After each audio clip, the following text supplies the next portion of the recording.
আপনারা সেই শিক্ষাটা দিতে পারেন। আর সেই শিক্ষা দিয়েছে বলেই আমি আজকে আপনাদের সাথে দু চারটে কথা বলতে পারছি।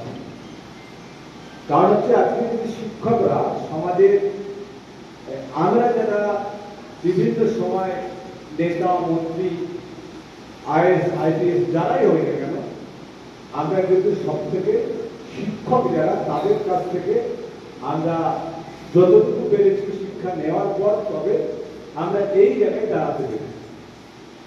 তো আপনাদের কাছে আমার অনুরোধ, আমাদের মাননীয় মুখ্যমন্ত্রী মমতা বন্দ্যোপাধ্যায় পাড়ায় সমাধানে বিভিন্ন বুথে 10 লক্ষ টাকা করে দিচ্ছেন।